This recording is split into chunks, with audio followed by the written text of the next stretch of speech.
Welcome to another episode of the Rams House Podcast. I'm joined by Will and Joe. How you guys doing today? Been better. Yeah, been way better actually. So That's fair. That's definitely fair. All right, guys, this is Ethan. We are going to be talking about the loss against the Dolphins and previewing our upcoming game against the Patriots. It's just been it's a really hard day as a Rams fan, to be honest. It's yesterday was a gut punch, man. For me personally, I don't know how you guys feel. It feels like a gut punch. Like how many games are we going to lose that we should have won? Yeah. It reminded me a lot yeah, of the Packers and Bears game. Same old story, except the Packers, difference is this time we're Bears. fully healthy, right? You So could it's like at least before in the past true. you could hold on to the fact that oh, it's disappointing, but we don't have our guys back. And this was the first time where it's like, all right, everyone's pretty much back, and that still happened. So there's less copium this time for sure. Not gonna lie. You know what? Speaking of gut punch, if to me, just to get a little basketball reference, it feels like one of those games where your team is down big, then y'all make a crazy comeback, and then you miss the last shot, the last seconds, and then it's like, oh man, we were right there. The three wins, I the don't feel three like we wins were right streak there. were I don't close. I I mean, don't like feel I'm like we talking were about right there.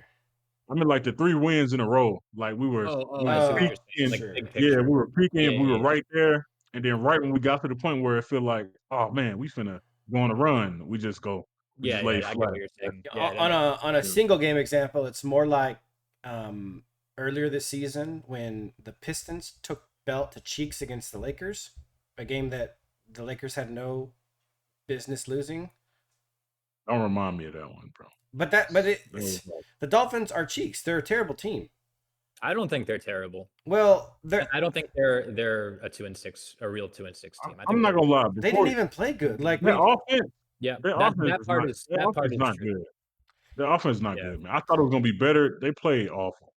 Yeah. No, yeah. actually that's the thing though, is if you had told me we would have lost this game before, I would have thought we would lose in like some sort of track meet, Sure. shootout where Tua and Tyreek Yeah. are just feeding us.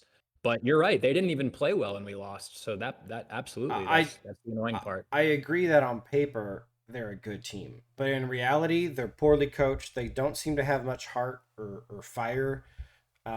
They seem to me to be like a lazy team. I think we mentioned this last week in the preview. They just don't seem like they're motivated at all, and I don't think they seem particularly They got fired motivated.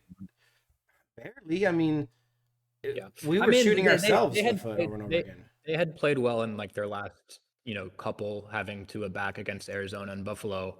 But you're right too. I mean, they didn't come out and play great against us. So I think, that's fair.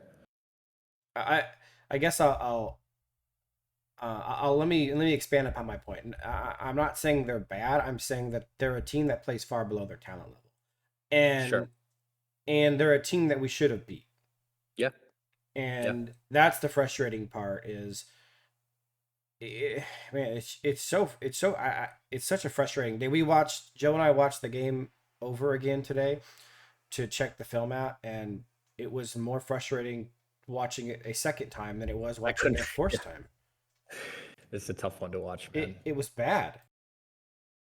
I mean, Joe, you watched it with me. It was just like every play, Yeah, man. you could highlight a coaching mistake or a player doing something stupid or just some kind of bad execution or game plan happening almost except for the one exception to that is the play action rollouts, which all worked really well. Every single one of them.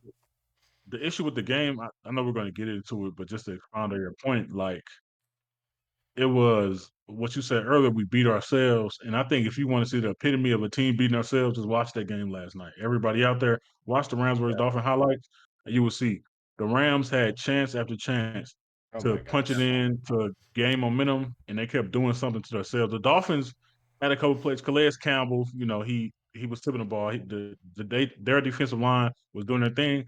But all in all, I felt like we beat ourselves so many times, and that's what makes the loss even worse. But Yeah. Yeah.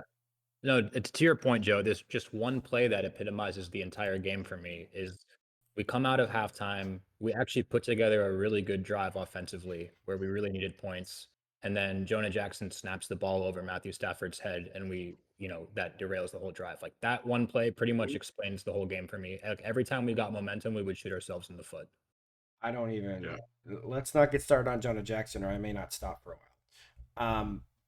But yeah, and to your point that you made, Joe, it's even crazier is because the Dolphins D line didn't do that to anyone else. So we can just say, oh, the D line played well. Calais got his hands up. Calais always No. gets his hands up. Other quarterbacks Yeah. are aware of the fact that he has like a 9.5 foot standing reach, and they game plan for the fact that he's so big and tall and takes up so much space.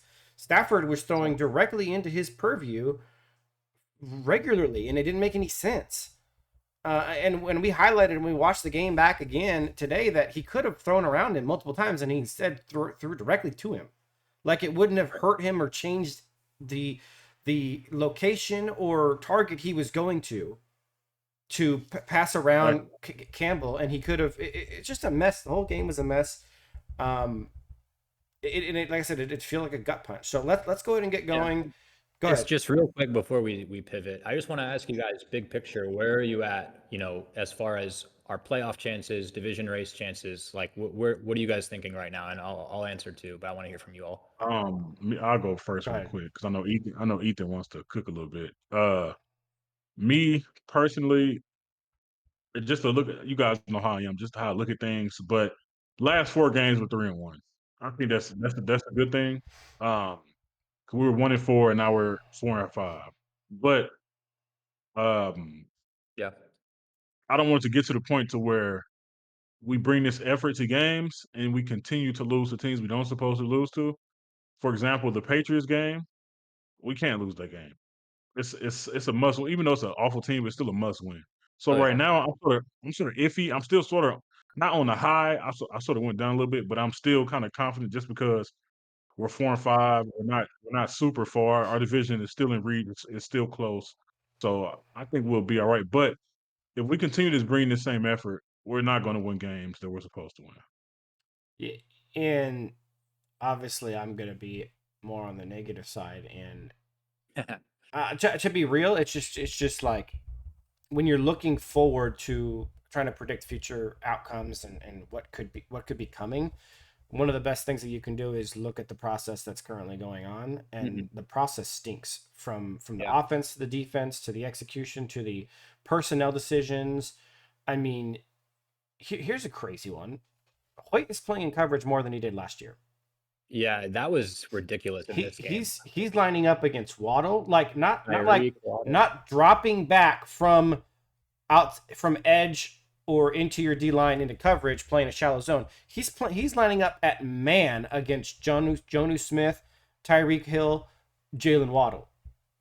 A Yeah. 300-pounder is lining up against these speedy receivers, and Jonu's he's a speedy tight end too. He's athletic, and like that stuff isn't going to fly in the playoffs. A good coach is going to cook you. Is going to literally just be like, oh, Hoyt's in coverage. That's where we're going.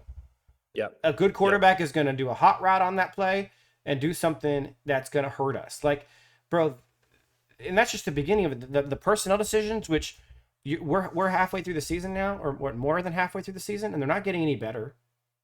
They're a lot of them are getting worse. You could argue they're worse on the O line, for example. Sure, and so when you're looking at the process of stuff, like it's getting worse, and then you just look at things that like some of the things that made Sean successful in the past is which you could hear Aaron Donald and Andrew Whitworth talk about, right? When they talk about what makes Sean a great coach is number one, he has high standards, and number two, he holds people accountable. But here I am seeing Bobby Brown headbutt a guy on a key play, giving them a free first down, and plays most of the snaps the rest of the game. Yeah. The week after Puka Nacua was ejected for punching someone. Yeah. So you should be even more aware of that. And then we see, we keep getting this rhetoric that Blake Corum's going to start playing every other or every three series, and then on a very key situation where we just got some miracle from heaven occurs, and Roseboom does a positive play, getting an interception. And that was crazy, by the way. I could not believe that. So we think, and this is where I'm at in that game, and just for the season in general. We were in voice watching the game, and I literally said, we're not going to score on this series.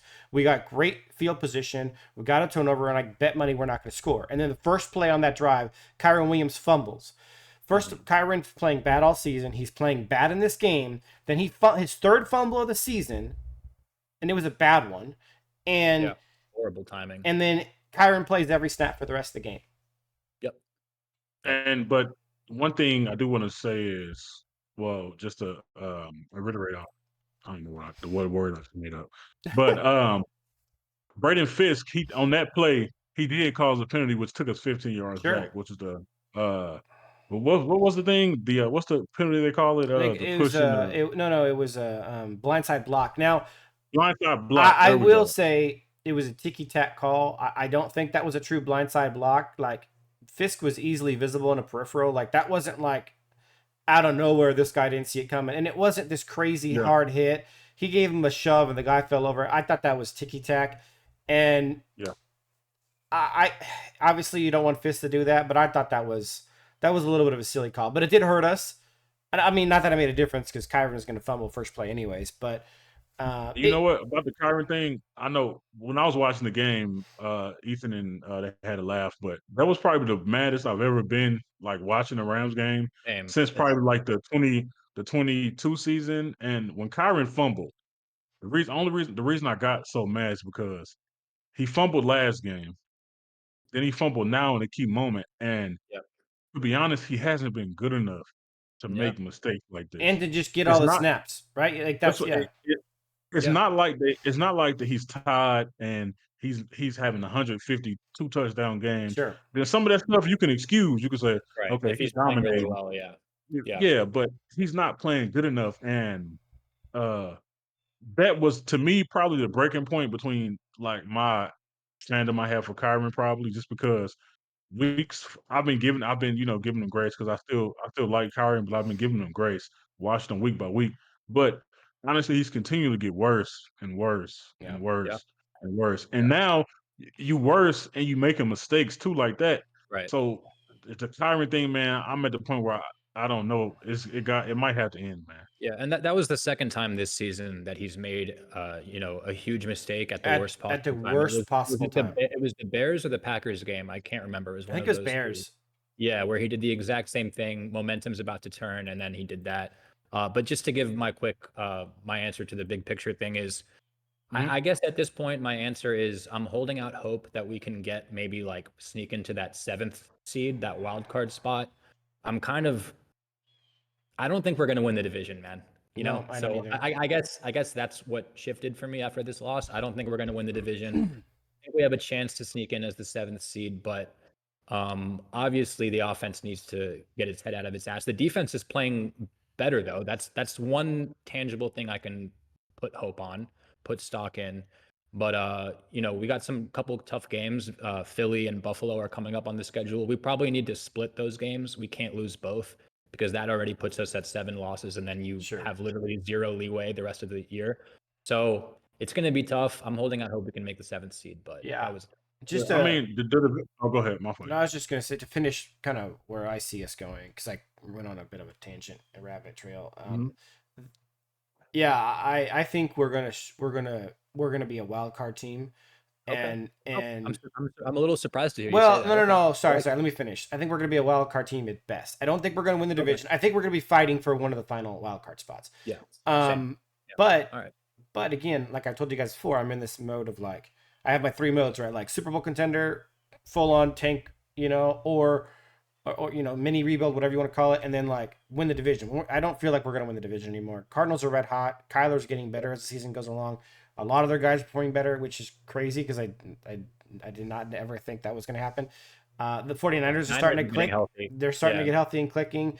And like I said, it's just like the problems that we're like displaying game in and game out, the personnel issues, those get magnified in the playoffs. People will absolutely hone in on your weaknesses, and they're going to tear you to shreds. So even if we do sneak into the playoffs, even if we do manage to win the division by some miracle, what faith should I have that we're going to do something in the playoffs when we can't even get basic things right? And I'm trying Yeah. not to be overtly negative, but it's gotten really bad, guys. It's gotten really bad to see the same stuff week in and week out.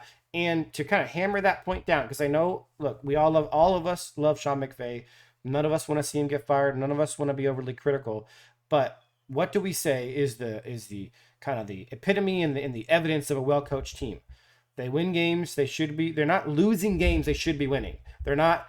You know what I'm saying? They're not the better team in the losing games, because at some point coaching kind of gets you that extra bit, right? Like talent does its job, execution does its job, and coaching kind of like carries you to victory.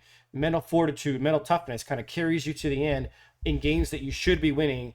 But we're having the opposite. Like we're freaking losing Right. games we should be winning. So We're crumbling in big moments. Like that's yeah, what Sean McVay always stresses, like critical moments. Like I've heard him say that phrase several and times. Like that's and where we're worst. the people who are crumbling are the Hall of Fame coach, Hall of Fame quarterback, and All Pro running back. They're the ones Mhm. who are crumbling the worst in those critical situations.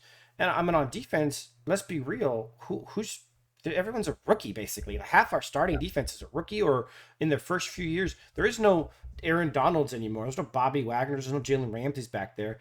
These guys Yeah. are all playing their heart out. By the way, and they're making a lot of big mistakes still. If Tua wasn't Tua, if there was a good quarterback back there, we after rewatching the game, there was Oh, Dolphins open all it could have game been way long. worse. There Yeah, was it could have been way Joe worse. can attest. There was Dolphins open. We were just like, oh look, there's Dolphins wide open, and Tua's too bad of a quarterback to hit them. There was a couple Yeah. times where Tyreek was like wide open deep, and it was like, Tua can't hit that right now because whatever. And yeah, so as you can tell, I'm frustrated, and I look. We've seen it before, and I'm gonna give one bit of grace to the coaching staff and to the team. I had this exact feeling in 2021 during that 3 game stretch where it just seemed Right. like Sean wasn't fixing any of the mistakes he'd been making all season long, or at least for like a large portion of that midseason part of 2021.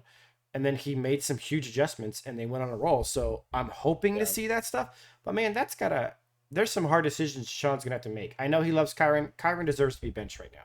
I know he loves Roseboom for whatever reason. Spate should be getting the majority of the snaps going forward. And to be honest, we should move to more of a one inside linebacker rotation set where we're playing either a 5-1 5 or a 4-1-6, playing a lot more Right. nickel and dime What with we did last week. we did, but it was just Roseboom playing kind of by Right. himself. I think even though Spates had 2 huge plays, he only played like 6 snaps. So yeah, I believe in McVay to do this, but man, McVay just seems like he's been so stubborn this season, like more than usual, because he's had these issues every season where he's just been Yeah. super slow to make adjustments. But like, yeah, we have a lot Yeah. of other segments we can I dive think into. Chris. So, I think Chris go ahead. Shula is doing a better coaching job than Sean McVay right now. I mean, especially given what he's working with, like you said, a bunch of rookies and second-year players versus Sean McVay is working with Matthew Stafford, Puka Nakua, and Cooper Cup. I think Shula's out coaching McVay right now. Yeah. Real quick to the division point. 'Cause I know we need to move on, but Sure. I didn't really get to address it a little bit. So I'm not really out on us winning division yet, just because we play the Cardinals again, and if you beat them, that's a big flip. And you play the Seahawks again, and you play the Niners again. The Yep. only if you sort of kill with the Niners, if you keep pace and win games and they lose a couple, and then you play them, that's a huge flip. Same thing with the Cardinals. Right now, we're 2 games behind the Cardinals.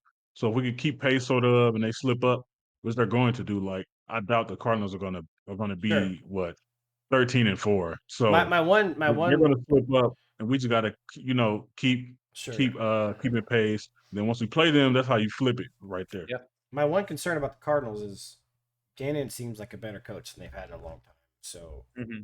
I'm a little concerned that he's going to have them more mentally tough and more. I keep thinking they're going to slip up, and he keeps getting these guys ready. So Yeah. it's They're been Yeah, improving. something. yeah, yeah. We'll see. We'll All see. right, let's go ahead and move into our. Well, I never switched this line. Rams versus Dolphins recap, but we kind of hit on that already. Let's talk about the offensive takeaways. It was bad, to be honest. The only people that I thought were really good, and this is foreshadowing and probably stock up, stock down, was Steve Avila, Kevin Dotson, Puka Nakua, and Cooper Cup. Yep. I thought everyone else on offense wasn't bad. They were awful, horrific. Mm-hmm. And Yep. I did not like Jonah at center. It went about as well as I thought it was going to be. Nopum starting Nopum with it. So offensive version of what we were just talking about. McVay making bad personnel decisions. Blake Corum not getting enough snaps is insane. Kyron has been bad all year. Been fumbling the ball. Joe Nopum, we know for a fact, is a bum. He hasn't had a legitimately decent game in years. And Nopum got eaten alive. McClendon has actually looked good in games in the last couple of years. Like he's played and he looked decent at right tackle. I know he didn't look good at left tackle, but at right tackle, McClendon has looked good at times. Yep. Nopum has not looked good at all for a very long time. So mistake. Taking out Bo Limmer, massive, massive mistake. In fact, I want to let's bring up our first graphic. This is why I don't care if Jonah Jackson is making $1 billion. You do not bench a guy who's playing out of his mind. Yeah. Yeah. I mean, guys, I agree with you on during this, this segment of time where he was starting center, he was one of the best centers in football. Yep. And we benched him. Well, Jonah deserves it because he's getting a lot of money. Bro, I don't give a crap. You don't. Jonah got hurt. So sad. Sorry for you. Bo Limmer earned that job.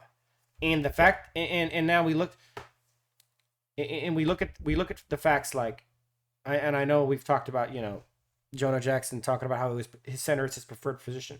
I'm gonna give you guys a reality check. Jonah hasn't played center in the NFL, but this year, and he hadn't played. He only played 205 snaps in college in its freshman season. The last time he got consistent snaps at center was in his senior year of high school, I think. And if you want to count the 205 snaps, that was 2016 and 2017. The last time Jonah Jackson was consistently playing center was 7 and 8 years ago. So, bro, save me the story about this is his preferred position. Dude couldn't even snap the ball correctly. I mean, he can say it's his preferred position, but that doesn't mean he's better at that position or that he's natural at that position, and he clearly isn't. I mean, it was just one game, but still. My preferred position is starting quarterback for the LA Rams, but I'm sitting here recording a podcast from my office. Like, you know, that doesn't mean anything. Preferred position does. I mean, and then just one more quick thing on that is, and it's something that we've pointed out on this pod, and I mean, it's just common sense in football is continuity is so important on the offensive line. So I just completely agree with you that you don't mess up something that's working that well, especially in a unit or a position group where continuity is so important. The last couple games to that point, Bo Limmer and Kevin Dotson were almost flawless. They were dominating. And you already having to replace an injured Rob Havenstein. So that's already one replacement. And Steve, the left guards were doing mediocre to bad. I know D-Ditch had a couple games where he didn't look terrible, but Avila was coming in and deserved to come in on that spot. I would have put in Avila and McClendon, and I would have left the rest of the line the same. I agree. Okay. I'm gonna give a little pushback so we can start a conversation. Okay. So I agree that I probably would started Bo Limmer, and it's obviously it's easy for us to say because we know we're not in the front office. They're not our job. So, but when you look at it from the front office, from the coaching staff, from their view, right? You drafted Bo Limmer. Of course, you didn't think he was going to be a dominant starting center in the NFL he was almost like that from day one. Almost, he's been really, really, really good. I mean, So there was a few of us in the Discord who thought he would be really right. good from day one. So you get Jonah Jackson, right? He's your big offensive line free agent. He plays a game and a half, and then he goes down, and then he comes off IR, and you have a decision. Okay, did he deserve to get benched? Does he deserve to get benched? You paid him all this money, or do you keep Bo Limmer in when he's probably your future anyway? You can play him next year because I don't really know if Jonah did anything to deserve to get benched. So that's sort of like a hard thing to evaluate at that second, especially if you keep Bo Limmer in, you might as well just keep him in for the rest of the season. Then you got Jonah, you got all that money that's sitting on the sideline, and he didn't really do anything to this game. If you use this tape, then you could probably justify that. But I'm talking about before the game, he didn't really. I don't know how you could justify doing that. I'll tell you what, real quick, Will. The way you justify it is that you sit Jonah Jackson down and tell him this is the NFL. This isn't some pussified Canadian football league. We're not playing you because you made a lot of money. You were an offseason signing. We're playing the best player, and that's Bo Limmer right now. This happens in the NFL every season. Some player gets hurt, and some guy takes his job. That's literally the nature of the sport. And it's not like Bo Limmer was playing decent. It's not like he was playing okay. The dude was dominating. Yeah. Yeah, I mean, I think you're both right. Like Ethan, you're right, but then Joe, that's the reality of the NFL. Like it kind of reminds me of a bogged down version of the Deshaun Watson situation where it's like he's not playing well at all, but he's making so much money that the Browns just played him anyway. So I understand why they put him in, even though I don't agree with it. But here's what I want now. Don't dwell on the mistake, like own the mistake and move on. All right, we tried him because he costs a lot of money and we paid him all this money. We got to at least see what's going on with him. Okay, fine. But I just hope they don't double and triple down on this. If I mean, pull the plug, man. Own the mistake. He should have been traded. I would have taken. This is the thing that Rams fans are horrible at understanding trade value. Like we trade a decent player for like a 6th rounder, and they're like, "Oh, why would you do that?" No, we should have traded him for a 6th or 7th rounder, get him So, off our books, dump Jonah the couch. Jackson, I agree with that. Yeah, We shouldn't even have been put in this position to right, choose anyway. right, He should have exactly. been traded. Yeah. And so I heard McVay after the the press conference after the game. Reporters asked him about it, and he said he's going to explore all options. And just the tone of his voice actually made me think that he may sooner than later actually shuffle it around. You know what? Just, just Him saying that is a good sign, though. Him yeah, saying he's exploring it options, is. that's a good sign. I'm not It gonna is. believe a single word that comes out of that man's mouth until I see it come on the tape. He Yeah, says I that just crap know too that much. I just yeah. know that when usually when coaches say they're gonna explore options, that mean they're gonna bench somebody. That's how it is with quarterbacks, and that's how I forgot the coach of the Colts did with Anthony Richardson. He said, I'm gonna explore options, and then boom, Joe Flacco starting. So I I think do that might agree, be further. but the experience and the history with John McVay tells you you cannot trust or believe anything you hear from him. To be honest, like I know Yeah, he has his he's a moments. snake oil Yeah. salesman. He John has his McVay, moments he's a snake oil when you salesman. try to be like, oh, he said this, so this is what he's going to do, and then he doesn't do it at all. It gets confusing. Yeah, But I concede your point that that's better news than nothing. I agree with that. But to the debate as a whole about Jonah Jackson, he should have never been signed.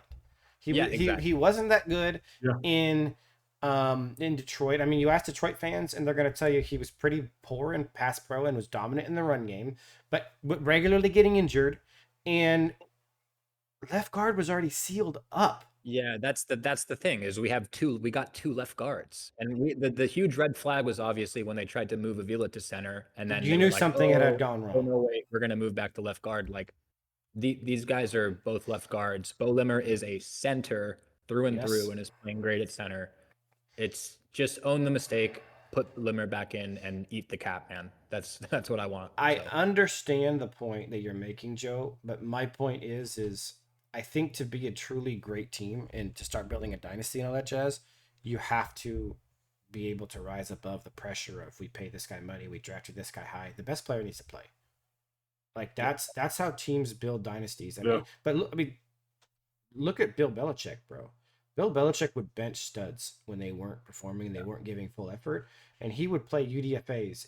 How many times did Bill? It was like, oh my gosh, Bill's starting UDFA over this well-known name, and then that UDFA ends up being a I stud. mean, yeah, I mean, J.C. Jackson was in his prime and was playing really well, had a Yeah, great season, and Bill Belichick traded him immediately. And then we saw right. J.C. Jackson his end up being career awful. fell apart. His Yeah, career Belichick was tanked. ruthless. He didn't care. And the thing is, it's Yeah. not that bad when the contract is, yes, it's expensive, but you can get out of it for, Yes, after a year. In other words, it's not like a 5-year deal where, a lot of guaranteed money. again, Yeah, to use the Deshaun Watson example, it's not like that. I mean, look, paying a guy too much for 1 year, that's not that bad. Let's just, it's okay. and It'll be it's fine. fine, and it's something that can be rectified. But my main issue with doing it right now, starting Jonah and taking that approach, is that the season is on the line right now. Yep. And Yep. Jonah just got activated from IR. Like, give him a week or two of practice and then see how he's performing there before you replace Bo Limmer with him, right? We already know Avila. I mean, look, Avila was going to be better at whoever was in at left guard. Left guards had not been performing up to snuff. That's it. And then you're talking about Corum's not even splitting carries at this point, and Kyron's been playing terrible. even He's close. fumbling the ball, bro. These decisions are gonna. We should be winning a lot more games than we are.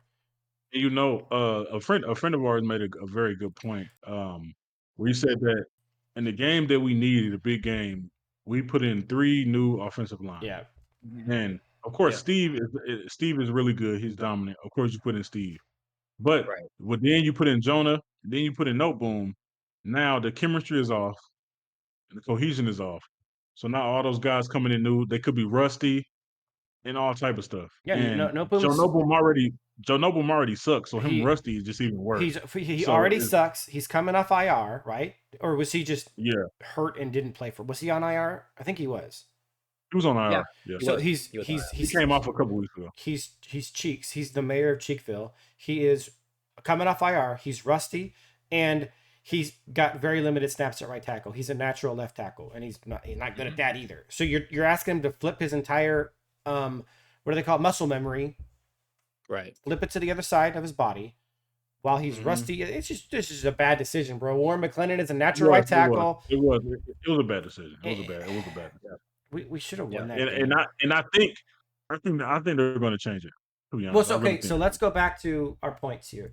We have snap counts, Mhm. and I'll look at the right side here on the offense, and we talked about this. Jordan Whittington, 5 snaps, unacceptable. I mean, let's be unacceptable. Demarcus. Yeah, that was weird. That was weird. Demarcus Robinson is just simply not a guy you play all the downs or most of the downs. He's a big play merchant. He should be getting 20, 25 snaps a game and see what he can do. That's what he's best at. Your play in guy is Jordan Whittington. But Puka Nacua has less snaps than Davis Allen. I literally, bro, I could have literally just laid down in traffic when I saw this. And I said it. Remember, I said it when we were watching the game, Joe. I said Puka just doesn't seem to be on the field enough. It's bad. It's Yeah. But I probably think they might be slow playing him just because the knee thing. They still might be slow playing it. But he still should. I think would. he He still played could have more played snaps more. last week. No, he didn't. He didn't play. He didn't. I'll Remember he double went check. out. I'll double check. So let's go look at the stats real quick because Stafford was horrific. He played terrible. Stats reflect that. Kyron was awful. The stats reflect that. Blake Corum had 2 carries. Hooray. Puka Nacua, Cooper Kupp were dominant. We talked about the 2 guards being dominant. It was the play calling was awful. The timing of stuff was it was an absolute mess. This is probably Stafford's worst game of the season for him. Yeah. What was the game he almost threw like 6 picks? That might have been worse, but this one was That was a game we. bad. That was a game we won. That was a Yeah. game we won. That was the. It might be the Seahawks game. Yeah, it was. That's what I said. Seahawks game. Yeah, Yeah. just to make Yeah. 2 quick points about since we're talking like stats and numbers. I had this pulled up on the team stats. Is that we actually outgained the Dolphins, Yeah, I'll pull it up. 327 total yards to Dolphins had 238. That's 99 yards. Yeah, I mean, I'm not saying it's like a huge difference or a No. I mean, That is a I'm not big calling- difference. That's significant. Yeah, no, I think it's it's a fair margin, but I guess my point with that is just it just speaks to the whole idea that we said at the beginning that we just shot ourselves in the foot, man. We got some stuff going. We got drives going. We shot ourselves in the foot. The fumble from Jackson, the just can't convert third downs. That was another thing. We were 3 for 12 on third downs, while they were 6 for 13. So just crucial moments, just not closing third downs, not closing red zone, settling for field goals. We kick a 52-yard field goal. We get a false start or something. Then we had to kick a 57-yarder. We miss it. That 3 points actually mattered. Like, just we moved the ball okay. It's just we're just shooting ourselves in the foot over and over. You know what? Will, actually, my fault, Ethan. No, To go cut ahead. you off real quick. I just want to. I'm looking at the play sheet, and it's so funny. We did we in the second quarter we had 11 plays, 54 yards. They ended up in a field goal. Then we skipped to the fourth quarter. We had 8 plays, 66 yards. Guess what they ended up in? A field goal. Yep. So we had moments in different spurts Yeah. where we were moving the ball, We're moving it, but man. right when we were supposed to score, we couldn't score. Now, And so that's been the story. That's all what I year. wanted to expound Like, upon. which is so annoying. Yeah, go ahead. That's actually what I was going to hit on is the red zone efficiency, right? And this is a little bit more the red zone because some of those that you're talking about were outside the red zone. But when we're getting on their side of the field, we stop running the ball. Yeah, their territory. Yeah. We stop running the ball, which no matter how inefficient it is, you can't stop running the ball. We all know that. You have to keep running the ball, especially on first down or a pass and then a run on second to get us a shorter. Because we had a lot of long third and longs, a lot of them. But the play calling on third down was awful. The execution on third down was awful from Stafford. The red zone and on their side of the field, close to the red zone, we didn't run the ball enough. And I think it's fair to to point this out that the play calling in the red zone has been horrific, but we've seen this all season long. We've kind of commented on every week, except for maybe the Vikings game. Matthew Stafford his accuracy in the red zone is abysmal. Like, Yeah, his it is. also his decision making. There was the obvious play that we all talked about where he threw it to nobody in the middle of the end zone when Kyron Williams was wide open for an easy touchdown. Just waited a second. Then there was a play where Puka had a beautiful kind of a extended slant. It wasn't. He went up like 7-8 yards and then slanted in, and he whooped his man off the slant. He whooped him on the slant, and the pass was nowhere near him. And I want to say there was another one or two from Stafford that were just nowhere near the target, where guys were actually open for the touchdown. And this is getting crazy, dude. It's getting really concerning. The play calling is bad, but like when you have an open target, Stafford is nowhere near these guys, and I don't understand what's going on.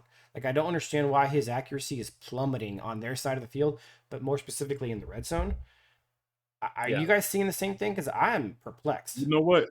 It's getting to the point to where it's starting to feel like, in the red zone specifically, it's starting to feel like if McVay, like the Vikings game, McVay dialed up some great plays. If McVay is not dialing it up super crazy, I don't know. I'm not confident that Stafford, like 21 season, even sometimes last year, I was confident if the play call is not good, Stafford's still going to make a throw.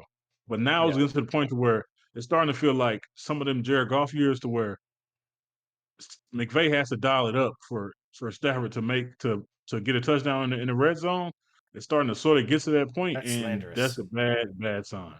Yeah, I mean, it reminds me of the comparison you were making to Jared Goff. I think it was last episode where it's like, it's weird with Stafford is he is missing routine easy throws, and then he'll make like great throws, which is cool. And I don't mean that in a dismissive way. Like it is awesome that he can make those absolutely, special deep corner, put the ball right between the hash and the sideline, outside arm. But then just keep us on schedule, man. Hit the easy throws, hit the gimmies. And it's weird that he's making these like really tough throws, but not just keeping us on schedule with the easy throws.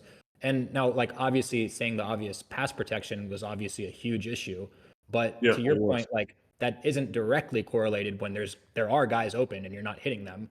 But of course, I think it has to be mentioned because when it's in your head and you don't feel like you trust how much time you have, et cetera. Because like the Vikings game, we all praised how the offensive line was like amazing in that game.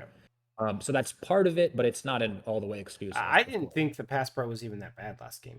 There was a couple of plays where they last night. Yeah, they got blown up. I thought it was pretty bad. No. I think they got reasonable minds can disagree. They got blown up badly a couple times where there was like Nopum got beat a couple times and it was like instant pressure right in his face and all that jazz. But there was also like drives where he had plenty of time to throw the ball. Like it was the second half was much better than the first half. Let me put it that way. But it wasn't nearly as bad as the first 3 games of the season, where as far as pass pro was, how many times did he get hit? Let me pull it up real quick. But he got hit. I know he was sacked. He got hit 6 times. He was sacked. He got sacked 3 times. 4 times, but at least 2 of those were on him, where he just held onto the ball way too long. He dropped back 46 times. He got hit 6 times. That's not that much. And what did we say? The pressure wise, we said, I think we said Nopum gave up 6, and then Jonah gave up 3, Dotson gave up 3, Alaric gave up 4, and then Avila none, right? Something like that. It wasn't that bad. Pressures, Avila gave up no pressures. Joe Nopum had 6. Dotson and Jonah had 3. Yeah. You're talking about 50 dropbacks. You're talking about what? That's 12. That's 12 pressures and 50 dropbacks. That's a pressure rate of what? 20%? A little bit more than 20%? That's not bad at all. I mean, he's had, like the Vikings game, he was pressured on 58% of his drop, or 52% of his dropbacks. You're talking about less than half of that. It wasn't enough to where it should have disrupted his game entirely, except for obviously the handful of plays where the pressure was instantaneous and bad. But man, it just no, I think that's fair, and I do think unfortunately the when the pressure did come, it seemed to come at like, again, those crucial, like maybe a third down where it was in opponent's territory and it was a 3rd and 4 that we really needed. So it was just the timing of it too. And then of course it doesn't help when you get no help from your running game at all. But all that said, I'm not even making excuses for No, I know. Stafford. Like, no, he didn't play well at all. And like, no doubt. one of the trends that me and Joe, it's on everyone. I guess is my. One of the trends that Joe and I have been seeing on the rewatches that we've been doing weekly now is Stafford missing open guys, especially when he's under pressure. When pressure's coming, he seems to like forget about his dump off option and just panic. And on a lot of his pressures, Joe and I noticed that he had guys open that he could have hit, but he was looking for something bigger. And it seems to be a trend with him that's what we were talking about with the Jared Goff comparison is like, you just got to hit what you get, what the defense is giving you, and live for another down. And it just seems like for whatever reason, Stafford thinks he has to make a superhuman play every single play. Yeah, this is a tough offense to figure. Like I'm sitting here, guys, and I'm trying to think to myself, is this offense fixable? And I'm going back and forth. And for one thing, the offensive line to me is fixable. Sure. I think that part can be fixed. Well, absolutely. That gives me hope.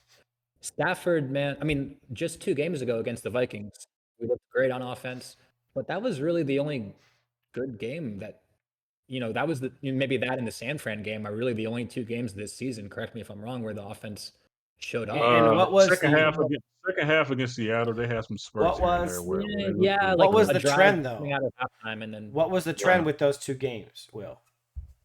Which one? San Fran in Minnesota? Yep. The trend was the game plan, the scheme was perfectly tailored to the opponent. Fast passing offenses trying to use their own over aggression against them. Right. For some reason, we knew Miami was going to be aggressive. Miami's always aggressive. For some reason, we didn't plan for that at all. We were again in the rewatch. We're talking about it. It's like there's a lot of longer developing plays with blitzes going on. Stafford isn't seeing the blitzes. McVay's not thinking they're coming, and they're calling these crazy long developing plays when we were like, oh, there's a blitz coming here, and then Stafford doesn't have anyone to throw to because no one gets to their break before he gets hit. Yeah. So real quick on that, I think the fans know and everybody knows I'm a McVay guy. We're all McVay guys. So I probably love McVay a little more, but and Ethan always gets on me about sometimes I'm biased towards McVay. But something I want to see that I see with a lot of teams is I want to see games where, like we saw yesterday, where the game plan isn't good and we still win games. Yep. Because I don't want to get to the point to where we're so reliant on having a perfect game plan every game. I know what you're saying. Because I want to win a game to where, okay, McVay's having a bad one, but Stafford is fitting stuff in. The offensive line is playing well. Tyron is breaking out runs. Guys are doing what they're supposed to do, even when the game plan is not good. To me, that's because I watched some Chiefs games to where I didn't like how they ran their offense, but in key moments, Patrick Mahomes stepped up. The receivers stepped up and they made plays, and that's what I want to see from this team. Even when stuff's not going right, make plays. That's 100% valid. I think they did that against Seattle, but no, but you're 100% right. Throughout the course of the season, I completely get what you're saying, and I mean this has been just the last. Yeah, I already said it, but we've had 9 games now, and I think the offense has only looked good in 2. I'm trying to think about if it's fixable, and I honestly just don't know. Like I want to say I have faith in Stafford if the O-line, we get the right guys in the run game.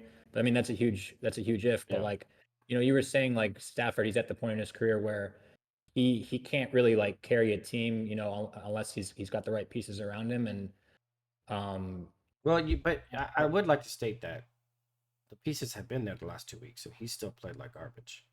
Well, I think the O-line, I guess what I'm trying to say is if we can shore up the O-line and get more out of our run game, I have hope that the offense can be fixed. I agree, but I'm not trying to hear too many excuses for Stafford because the last 2 weeks he had his weapons. The O-line was mostly healthy, and we still saw, like Seattle, the O-line in Seattle's game was pretty good.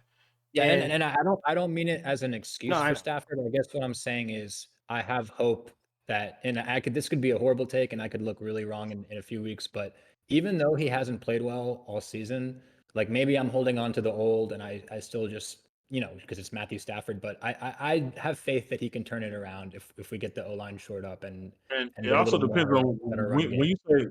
when you say fixable, like, do you mean like can we make it to where we're great or just good? If I if mean, if you're if you're saying good, I think we can get to good, I but I mean, don't we know have if we we can have get the to we great. have the yeah. I don't know. I still think we can be like a top 10 offense, honestly. So Just because it's not even, I mean, our personnel is so good. I mean, we have such good receivers. We have on Yeah. paper what's a really good O line. We have Sean McVay.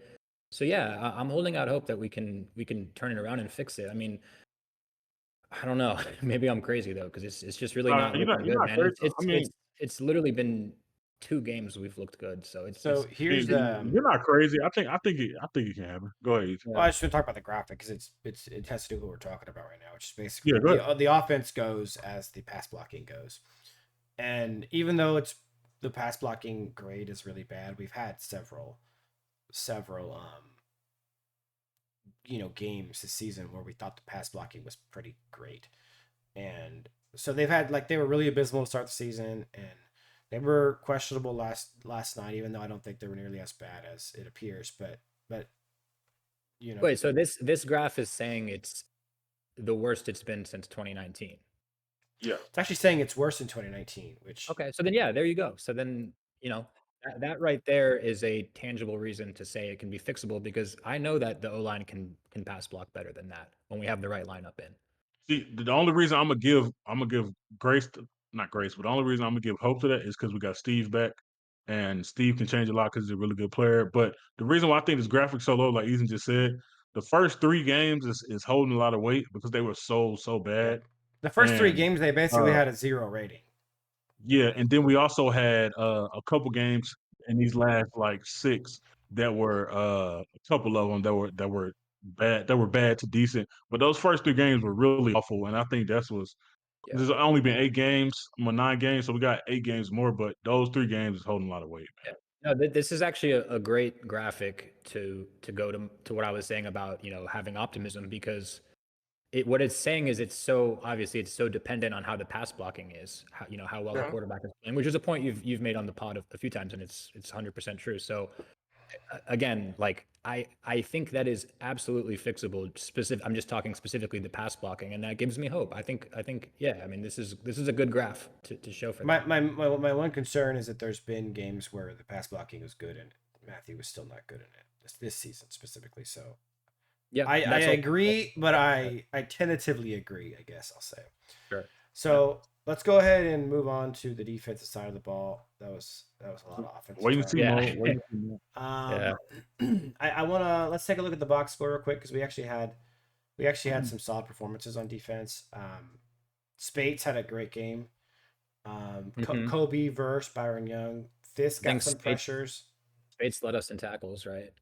Yep, let us in tackles. Had a tackle for loss. He was all over the field, He making was great absolutely. reads. We had Roseman with the interception.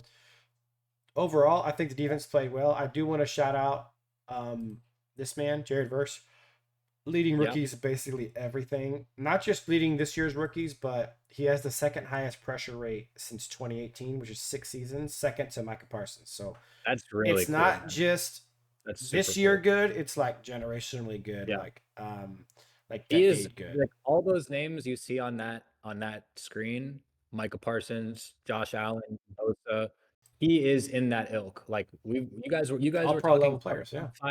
top five edge rusher in the league. Bro, he's in that class. He's a superstar. Like it's not crazy to Absolutely. say. And you know what, Will? Thinking about your point of can our offensive line get together so we can get back in the playoff push and fix the season up. To me, I think the reason why I still have hope is because the foundation to every great team is a great defensive line, and that's something fortunately that we have. We have a great defensive line, and when you have that foundation, as you can see, we're in every game and we can win any game. It's just up to, like you said, if the offense could turn it up a notch, then we could get it clicking. And since we're on defense now, I'll just go into sort of my takeaways a little bit. But Defensive line was great. The secondary was okay. We had plays here and there, but Hey, let me I point just want to out harp. let me point out two things Go real ahead. quick, just for fodder Uh-huh. on what we're talking about. Number one, Yeah. we let me go to the snap count. Couple concerning. Omar Spate's highest snap count of the season, 74%. That's good. And then bad is Braden Fisk is his snap counts keep plummeting. He's Mhm. behind Michael Hoyt and Bobby Brown, which is to me utterly unacceptable. So kind of a good and bad situation. Tyler Davis is still really low. I like that Jalen McCullough had a lot less snaps. I like that Akilos playing less because he's been pretty bad. So kind of up and down. And then you want to Yeah. just quickly, this is Braden Fisk's snap count, and you guys can see it right here. He started at 77 and 79%, and then 63, and then he's kind of been in the 50s, low 50s, except for this one kind of outlier game Yeah. last week. That's weird It's when he's coming concerning. off the best game of his career too against Yeah, Seattle. I find this to Yeah. be a That is concerning weird. trend, and we're talking about personnel decisions and who's getting snaps and who's not. Braden has not played in a fashion where he deserves to be getting less snap counts, like at all. Yeah. Yeah. Sorry, all Yeah. right, Go ahead. Go ahead, Joe. Joe. No. Keep it going. Keep it going. No, You can that's keep all I going. wanted. That's all I wanted to just get it all Okay. out there, and we could talk about what our slides were. Okay. Yeah. Because I ain't want to put us off track. No, you're good. So like I said, defensive takeaways. I think the defensive line played really well. Kobe Turner had some amazing plays. I was Amazing. seeing him just chase hawk down running backs. He had an amazing game. Jared Verse, I'm gonna keep saying he's a superstar. It's been 8 games, but he's a super like Superstar. um He's a it was superstar, a bro. He's an elite it edge was a rusher. it was a stat that I seen during excuse me, that I seen during the game. Man, Teron Armstead hasn't given up a sack all season. Yep. And Jared Verse was eating his lunch Was it a over and snap or over. was it a pressure? It was a It sack. was He hasn't given up a sack. I don't know how many pressures he's given up. That's the thing we need to look up too. But I just seen that he hasn't given up a sack all year, and Jared Verse He's the got a highest sack. graded left tackle by PFF for the season so far. And Jared Verse was eating Wow. his lunch, man. Eating it. And that's how you know, like when you do it against great left tackles, that's how you know you're a superstar, man. He's been Yeah. Yep. eating, and I'm so glad we got him. I'm so glad I'm able to watch him. Him, Byron Young, Braden Fisk, Kobe Turner. Also, I do want to. I'm not going to have it on my stock down and stock up, so I want to get out the way now. I know Ethan doesn't like him as a player specifically, but Bobby Brown, I do want to give him a little credit. He This actually game, played the better. last game, he I agree showed with up, you. even though he had the headbutt that if I was a coach, he wouldn't have came back to the game after that. Yeah. But I do want to give him a little credit. He's been pretty solid the last 2 Now, games. now He played better than usual let me against let Yeah. me let me bring the Bobby Brown hype down back to earth. He's a nose tackle who never gets double teamed, which is disastrous for the rest of the guys in the D line. He did have several good run stops. I'm not even going to argue that. Yeah. He's also a nose tackle who gets single blocked and never generates pressure and never pushes the pocket forward. Like, unfortunately, even though I like the run stops he's getting, Bobby Brown's best role is a backup 5 tech. So he would be backing up Kobe Turner. He's just not a starting nose tackle. The main jobs of a nose tackle are eating up blocks and collapsing the pocket. And he does neither of those things. Now, that's not to say he's a worthless player. He's just not a starting nose tackle. And if we didn't have Yeah. Kobe Turner, I would play him with the 5 tech. In fact, I would even if you're dead set on playing him, I would switch Kobe back to nose because Kobe played nose last year. 8 double teams up. Wasn't he? He was like top 3 in the NFL in double teams last year. Remember that? He ate Mhm. double teams for breakfast and still collapsed the pocket. Still got pressure. Still got sacks. Still got tackles for loss. So I would even make that change. So I'm saying I'm higher Bobby Brown, but like he has huge limitations as a nose tackle. He does not belong playing nose tackle. He should be playing 5 tech, and if he's gonna have a future on the team, he should be a backup 5 tech. Yeah. Which is to say, I would much rather have a starting nose tackle. Kobe does even better at the 5 tech than he did at nose tackle last year. I think he's just a totally different game wrecker. Um, I just didn't want the Bobby Brown love to get out of control because No, I don't think he's it's had a that. I mean, couple decent games in a row. he had a pretty good game, like relative to what we've seen him do, like Yeah, nothing.